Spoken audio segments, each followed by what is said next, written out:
This, the 291st episode of Marketing as a Foreign Language. I was in a BNI speed networking event, and I was talking to a woman there about extricating myself from the process. Now, that means that I have for many years been attached to the idea that if you can, as the owner of a business, remove yourself from the doing in the business itself, you do what Robert Kiyosaki often mentioned, which was to go from an S to a B. And what he meant by that was being the individual that was the craftsperson, say, and moving into the space of the business owner, working on the business, not in it, and then eventually just becoming an investor, which is the furthest most removed. Now, in his particular ideology, you obviously just want to be an investor because you don't want to be doing the work itself, but there is something to be said for the work, and the work very often does not get its due. Now, if you are in the midst of doing the work, you may say, this is ridiculous. I don't want to build websites anymore, or I don't want to write blogs anymore, or I don't want to be on the assembly line. And you may be 100% right. I mean, you are. There's no arguing with it. If you hate it and you're doing that work, not doing that work sounds amazing. Now, on the other side of extricating yourself from the process, um, what I've found and my particular journey has gone as follows, that it has its own set of challenges. So I went from blogging to being the person that managed bloggers to being the person that managed the people that managed the blogs to managing the pay-per-click people to managing the WordPress people to essentially handing over the reins of the company and all of its production to someone who manages all of those things. And that's sort of the ideal situation. But what is on the other side of that is not sitting and watching Netflix, because I cannot, in good faith, stop working on the business when there are people who deserve all the money in the world, who deserve the best job in the world. And so what comes from that? Well, in my particular case, first it was write a book. So I wrote a book. And once that trip had ended, I realized, okay, maybe I'll just try to speak. So I did that for a bit, spoke at universities, Roseman University, Reno, Tahoe, etc. Excuse me. And then the pandemic hits. And so it's just do a show. And so what's important to understand through this entire journey is that I used to be very skilled at getting into a WordPress website, doing the SEO, title tags, thinking through these things, blog topics, etc. And what happens, obviously, is if you are not in the work itself, it is a bit like riding a bike, but it's like riding an outdated bike. So if you manage to replace yourself in your business well enough, you will suffer through an identity crisis where your dharma or your profession, your career, your particular path leads you into spaces where, for example, this show is, quote, what I'm good at. I've spent the better part of last year interviewing people, cultivating that particular skill. But when I think about that, in the modern economy, it doesn't have that much value. At least it doesn't for me now. And so it requires constant leaps of faith. Um, I do the networking, I go, I meet people, but I think I've hit the limit of extrication, if that makes any sense. Unless I were to start another company. Now, I owned a company that was a real estate investment company, with a partner, and we had a few properties. We ended up selling them all. But that's another good example. You buy the property, you do a little bit of work on it, and then you find a great property manager, and that person deals with 99% of it. You get a check in the mail. That's extrication 101. You still have to deal with drama, if there are tenants that aren't paying, if there are issues with the property, you're still on the hook, both karmically and financially, for things that can go awry. So psychologically, you have a burden, and sometimes financially you do. But ultimately, you can extricate yourself. There are people who own hundreds of properties, and they just hire someone to manage those properties at that point. So extrication to the nth degree is completely possible. Think Jeff Bezos. He has nothing to do with all of the individual sales that are happening on Amazon, and yet he is the beneficiary of those sales. So if you're interested in replacing yourself, here's my advice.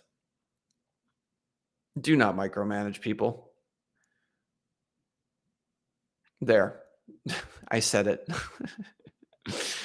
No more advice needed. Um, if someone joins your team and they begin to do work, and that work needs to be supervised, at least in the capacity of owning a digital advertising agency, I assume the same is true of plumbing, electrician, etc. If that person, look, I put it to you this way. I put ultimate faith in individuals to do the right thing. Um, and I leave it up to the client to let me know if things are not headed in the direction that they need to be headed, which is to say that when I was an employee and I had that feeling of someone constantly looking over my shoulder, criticizing my work, these sorts of things, I just, maybe this wasn't as true in the age before Google and the ability to simply YouTube things. But at least in an advertising sense, and I would assume in the sense of people who are building websites, electricians, plumbers, even attorneys, and these sorts of things. We have such wealth of knowledge in front of us that training has taken on a completely new perspective. Um, Google it. Do you understand? I mean, there was a time where you kind of really needed that person helping you, training you, guiding you, and now it's as simple as moving your fingers around a bit and watching a few videos, and all of a sudden. So really, what I'm looking for are, and oh, this word is a terrible word, but self-starter. You know, if I can, and I have over the years honed my ability to hire self-starters. People who are going to take responsibility, that have a certain amount of passion about their work. And of course, in India, the difference between a guru and a teacher is that the guru embodies the essence of whatever it is that we're talking about, and the teacher perhaps is a more technical explainer of those things. You could make that distinction. Um, of course, this all gets really heady. What does it mean to be the essence of math, right? You're a math teacher. But yeah, the guru embodies it. And so if you are a very hard worker, you always have been, you can sort of smell, you can sense, you can see it, you can feel it when you're interviewing with someone that's got that same energy that you did. You can see yourself in that person. And so, first of all, at the top of the mountain, for many people, that's the goal. Get to the top of the mountain. If that were the end all be all, then Bo Burnham's song about Jeff Bezos would be literally true, which is to say that he did it. He won capitalism. He's the winner of capitalism. This obviously is not the goal. Work-life balance.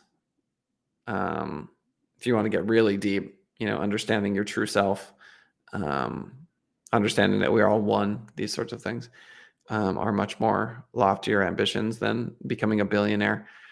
And I cannot imagine for a moment um, holding on to that money. I mean, perhaps that's why I'm not a billionaire. Is that I ethically I couldn't do it. I just simply could not do it. I couldn't have my wealth grow to that size without giving it away. Um, I say never having been a billionaire. So listening to this, let's say you follow the path of extrication, you hire or have already hired that person, and then you start to look at whether or not the people that you hired can work on the business. Going back to that old cliche, better to work on the business as a business owner as in the business. And let's say you have folks that can work on the business. So what is that? That is the thought turning in on itself. That's the thought realizing that it's thinking, which is to say that when you have developed extrication as part of the culture, which is to say, whatever you're doing, employee, I'm going to try to get you not to be doing that in a year, 2 years, 3 years. I want you to move up, to move out of your current position. And so you may have someone that was an account manager that is now leading the advertising, which is the case with Send It Rising currently. And when the leads come in from that person's work, well, now you're sitting and staring, at a nice view from even higher up the mountain. And of course, as you continue to climb the mountain, you realize that you never reach the top if your goal is financial. If your goal is company culture, then once you get to the top of the mountain, you realize that through your actions, the mountain changes. It somehow grows, and you stand atop it with this beautiful view, and you're helping everyone else get to the top of it. And then the mountain evolves; becomes a bigger mountain in a way. And so, your perspective as a leader, having extricated yourself from all of these different roles within the company, perhaps ultimately lands in this sort of, for lack of a better word, perception role.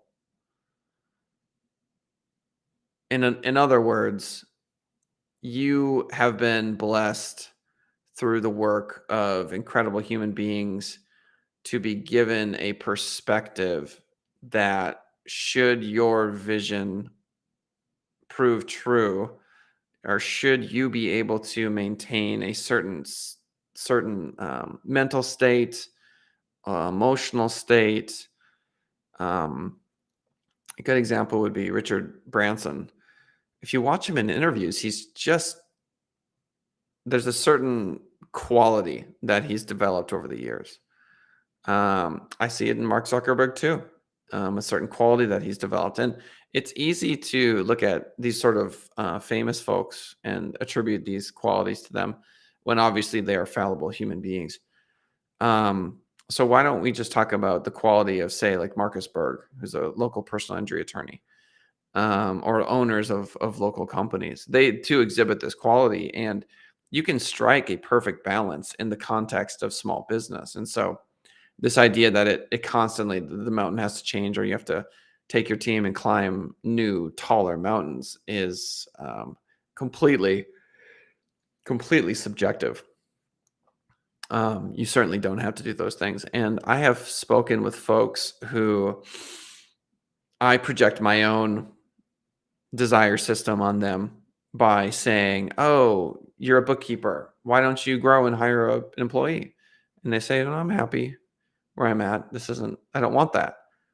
And I continue to push, and I realize that's just my own hang up.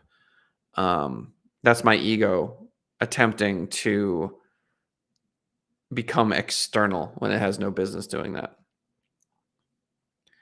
The classic psychological word for this is projecting. So, at the deepest sense, if you have a team of people that want to make more money, they're interested in growth, and the whole team is, they want to conquer the different mountains. Well, then you better be the one who wants to conquer those mountains too. And when you come into alignment, you end up looking like an incredible basketball team that desperately wants to win the championship. They are selfless and they win because of their selflessness.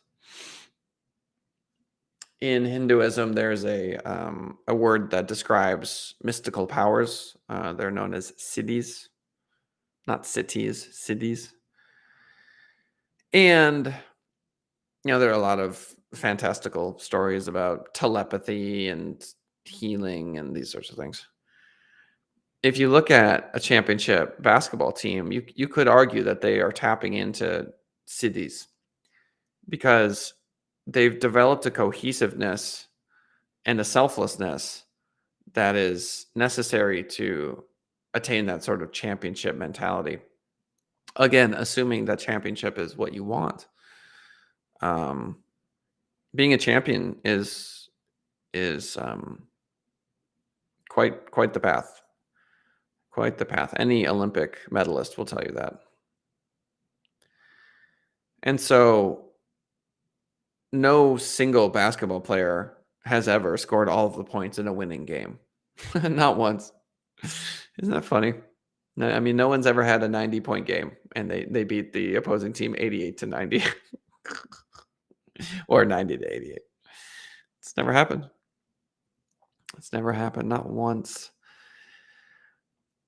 And so you can see yourself as LeBron, as Jordan, as Curry, as Durant. And that can be your role, the hero. You can play that role. You can play the role of the perimeter shooter that when they get the ball, they are finding the open man in the paint, or they're sinking the three. They're consistent. You can see yourself as the coordinator, the one who takes the ball out, who makes the plays, who understands how tired everyone is, who needs a break, who gets the ball when they get the ball, etc. And you can see yourself as the coach on the sidelines, motivating, seeing things that other people are unable to see, and then you can see yourself as the owner of the company. I mean, the macrocosm, and then you can see yourself as the fan. I mean, there's so many ways to approach business, and so in one moment you're all of them. You're all of them because you can see how all of these energies, these souls, they all coalesce to create an experience. So on one channel, you're the whole thing. You are the game of basketball, say. And on another channel, you identify with the individual roles of all the different players. And to make the leap into business, the same is true.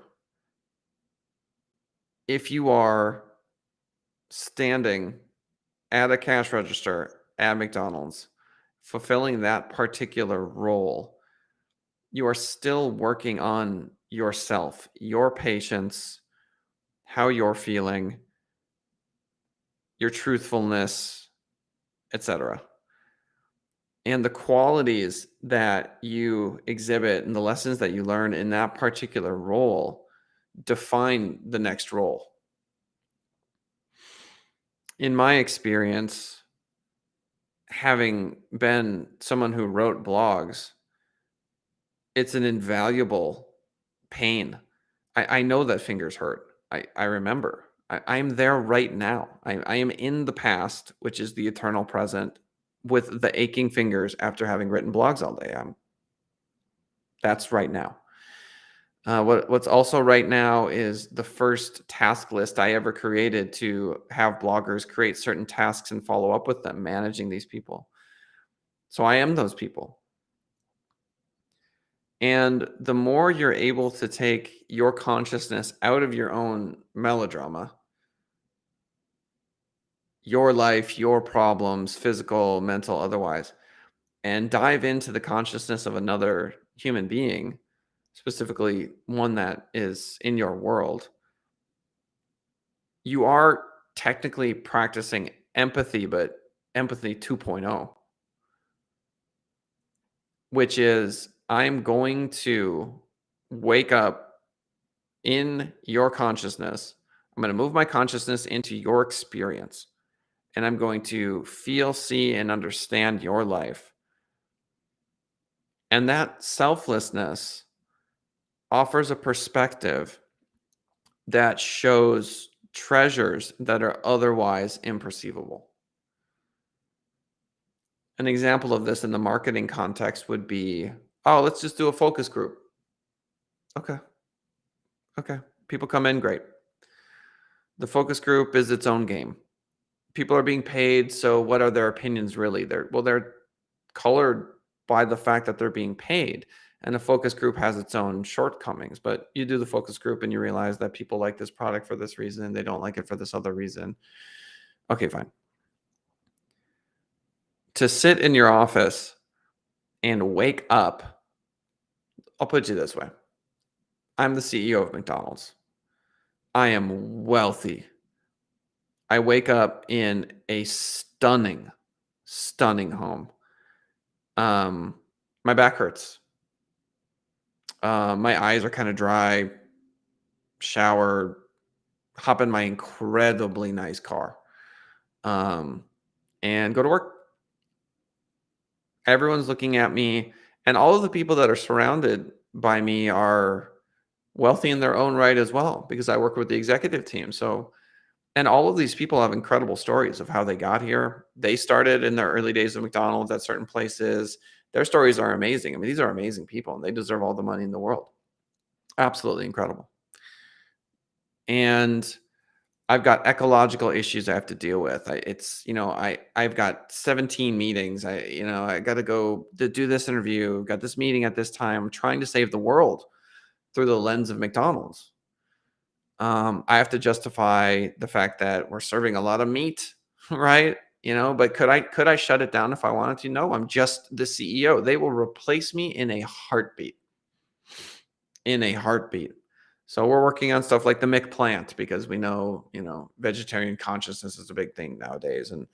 And I'm going through all of these sort of hurdles, and I'm just trying to stay at the top because I did it. This was the vision for years and years and years, and I believe in the ability to get to these places and that. And so let's imagine this CEO taking a moment and going, okay, I'm going to be a cashier now. Taking a moment out of his or her day and waking up as a cashier, you know, undocumented, taking the bus, getting to McDonald's, can I survive? How do I survive? And experiencing that person, that this skill, if you do it right, will allow you to get into the experience of someone you can work with, of employees, of anyone. And what it does is it gives you a respite from the drama of your own head, because you can't be anxious about the things that are going wrong in your life when you are thinking of what's going wrong in someone else's. Do you understand? So it's actually an antidote to a lot of suffering. And if you want to extricate yourself effectively from the role that you currently inhabit, then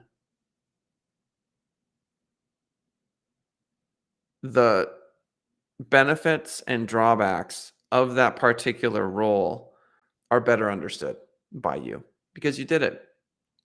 And you did it and you were sober about what's involved in doing and performing that particular role, so that when someone in that role says something to you that is maybe off-putting or gets your blood pressure to spike, You go, I remember. I remember. And you're not going to be a heart surgeon in this lifetime if that isn't your primary career right now or your trajectory. And yet you can wake up right now as a heart surgeon and understand that drama. And if you're able to do that, of having someone's life in your hands and to experience that using your imagination, then you're touching on what Einstein was talking about. People don't understand that, he just was sitting there. You know what I mean? He was just sitting there thinking about it. Just thinking about it. Yeah, the ability of the mind and consciousness to move around. I know it's all happening in the head. I get that. But from a practical standpoint, imagine the consciousness as something that is completely and totally liberated to go wherever you want it to go. Thank you, Brad, for the comment. And this will allow you to empathize with folks on a much higher and deeper level. Well, you all know, because I've said it a million times, but if you want to join us for the live show, youtube.com/Send It Rising is where you do that. These are fun for me, the shows where we just dive into a single concept. I do really love having guests. If you're interested in being a guest on the show, feel free to reach out to me, info, that's info, at senditrising.com, senditrising.com. Don't feel like you have to be a business owner to be a guest on the show. Not necessary. I talk with people from all walks of life. And the name of the show, Marketing as a Foreign Language, is only really a jumping off point. At this crossroads, I find ourselves at, I feel like we're diving into a lot of truth and a lot of soul. So I'd love to hear you. That's it for episode 190 something. We will see you all next time.